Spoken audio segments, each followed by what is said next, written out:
जय जगन्नाथ सांग माने राधे राधे। आज मु आपण मानक सहित आंब आचार मिठा आंब आचार रेसिपी शेयर करी। वीडियो को स्किप न करके लास्ट पर्यंत देखंतु। जदि आपण मानक वीडियो भल लागे ताले लाइक शेयर सब्सक्राइब करिया को भूलिबेनी।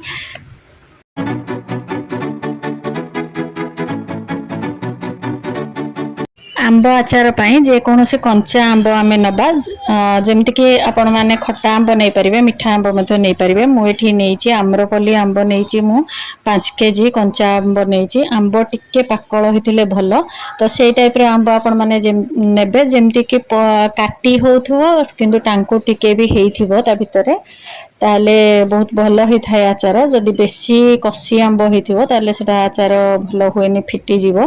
तो सेई टाइप रे आंब आपण माने चूज करिवे जोटा कि परफेक्ट रहइबो आ आपणकर आचार मध्ये परफेक्ट बनिबो।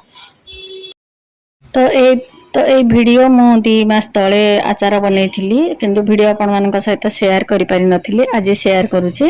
तो आंब सब को मु एठी 4 खंड करी कि ताको पुणी गोटे चौथो को 3 खंड से हिसाब रे मु काटिची। से साइज रा आंब अछि आपण माने देखिबे आपण जो साइज रा आंब नउथिबे सेई अनुसार साइज छोटो करी कि काटिबे बेसी बड़ साइज करिवेनी। प्रथम मु छुरी रे आंब काटिबा को चेष्टा करथिली किंतु जेहेतु टिके टाण हेची आंब सेति पय काटी हेलानी तो मु पनिकी रे काटिली। आ गोटे कथा लक्ष्य करथिबे आपण माने पनिकी हो कि छुरी हो जोथरे भी हमें आंब काटंती से आंब काटी कि पनिकी छुरी अधिक धार हो जाए कारण से आंब रे खट्टा थाए खट्टा अंश जेहेतु रही थाए तो सेति पय हमर छुरी पनिकी धार हो जाय थाए। तो सेति पय धीरे धीरे करिकि काटिबे जेमति कि आपनकर हाथ रे लागिबनी। एमती भाबरे आमे सबु आंब को मु एठी काटी नेची। एबे आंब सब को काटी सारिबा परे ताको पानी देकी भलो भाबरे 2 थर धोई नबा जेमति कि सेथिरे कोनोसे प्रकार रो माटी बाली किछि भी लागे कि रहिबनी। तो ताको भलो भाबरे आमे 2 थर धोई नबा धोई कि ताको छाणी नबा। तापरे आंब सब को छाणी नेला परे आमे गोटे बड़ बकेट रे ताको दबा जे कोनोसी बाल्टी हो किबा टब हो सेथिरे आपण माने करिवे। आ प्लास्टिक रो कंटेनर यूज करिवे आचार बनेला बेले कारण अलगा स्टील सिल्वर ए सब रे कले हमर बासन नष्ट हो जाय थाए। तो सेति पय प्लास्टिक कंटेनर ही आचार बनेबे। तो मु एठी गोटे बाल्टी रे दे देची आंब सब को आ तापरे आमे दबा लूण टिके अधिक दबा। एठी मु पाखा पाखी 200 ग्राम लूण देची आ 3 रु 4 चम्मच देची हळदी गुंड देला परे ताको भलो भाबरे आमे एमती मिक्स करनबा जेमती तळ ऊपर करिकि जेमति कि सबो पीस रे हमर हळदी आ लूण मिसी जीवो। हळदी लूण को भलो भाबरे मिक्स कर सारिबा परे ताको आमे घोड़ेई कि 48 घंटा पय रखि दबा। आ जमा भी ताको किछि एपड़ सपड़ करिवानी। 48 घंटा परे आमे ताको देखिबा। एबे देखंतु 48 घंटा हेई सारिची। तापरे आमे कोन करिबा ताको गोटे चांगुडी को छाणी नबा जेमति कि सेथिरो हळदी लूण जो देइथिले सेथिरो पानी बाहर जायथिबो। तो से हळदी लूण पानी को आमे सब बाहर कर दबा। तापरे ताको खरा रे भलो भाबरे आमे गोटे खरा सुखे दबा माने 3-4 घंटा आमे खरा रे देकी ताको सुखे नबा। से टिके सॉफ्ट हो जायथिबो आंब आ सुखे देला परे से परफेक्ट पूरा आचार बनिबा पय रेडी हि जिवो। जदि अधिक खरा होथिबा टाइम रे माने हमर मार्च एप्रिल रे आपण माने आचार बनौचंती ताले गोटे माने 2-3 घंटा खरा रे सुखे देले या आपणकर आंब रेडी हे जिवो। आ जदि आपण माने मई जून बेलको जून मास बेलको आचार बनौचंती ताले ताको 5 रु 6 घंटा पय आपण माने प्रथमे सुखे नेबे। एबे हम आचार पय मसला प्रस्तुत करिबा। आचार मसला पय हमें नबा मेथी नबा 100 ग्राम ता सहित पान मधुरी नबा 100 ग्राम सोरिष धला सोरिष नबा 100 ग्राम ता सहित सुखिला लंका आमे राग जेति के खाइबा से अनुसार नबा। मु एठी 50 रु 60 ग्राम नेछि सुखिला लंका ताको नै कि भलो भाबरे आमे टिके भाजी नबा। भाजी हे गला परे ताको ग्राइंडर रे गोटे पाउडर बने नबा।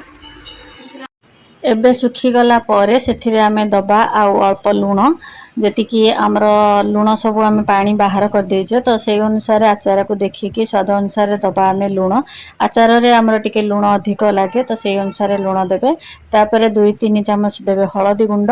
तापरे दबा काश्मीरी लंका हमर कलर पय कलर पाई आपण माने जदि लंका दबा को चाहिए देबे नचेत आपण माने स्किप करि परिबे। जदि सुखिला लंका को आपण माने ग्राइंडिंग करके मध्य दउचंती ताले से राग मध्य हबो कलर मध्य हबो किंतु एते कलर आसीबनी मार्केट आचार भलिया। तापरे आमे दबा एथिरे आचार मसला जेहेतु मु अधिक टिके आचार बनईची तो सेति पय मु सब मसला को एथरे ऐड करिछि पाखापाखि 300 ग्राम मसला मु देछि 350 ग्राम। तो आपण माने जेतिके क्वांटिटी रो आचार बनौचंती से अनुसार मसला ऐड करिवे। मसला देला परे एथरे आमे दबा मिठा पई हमर चीनी किंबा गुड़ एठी मु चीनी ऐड करिछि आपण माने चाहिले गुड़ मध्य दे परिवे। मु एठी 2 केजी चीनी एथिरे सब तक मिसेइछि आपण माने जेतिके मिठा खाइबे से अनुसार चीनी किंबा गुड़ ऐड करिवे। तो 2 केजी चीनी को देकी भल भाव में मिक्स कर नहीं। जदि आपण माने गुड़ देबे ताले गुड़ को टिके पाग करके देबे चीनी देले डायरेक्ट दे परिबे। तापरे देला परे तापरे हमें लास्ट रे दबा एथिरे तेल एठी मो 200 रु 200 ग्राम 250 ग्राम सोरिष तेल को प्रथमे भल भाव में गरम करने थिली। धुआं आसवा पर्यंत गरम करिवे। गरम हो गला परे ताको ठंडा भल भाव में करनेबे। ठंडा हो सारा परे से आचार रे तेल को दे देकी ता ऊपर दबा आमे हिंगु हिंगु मने नेछि एठी 20 ग्राम आपण माने जेतिकी क्वांटिटी रो आचार बनौथिबे सेही अनुसार हिंगु ऐड करिवे आ तेल मध्य ऐड करिवे।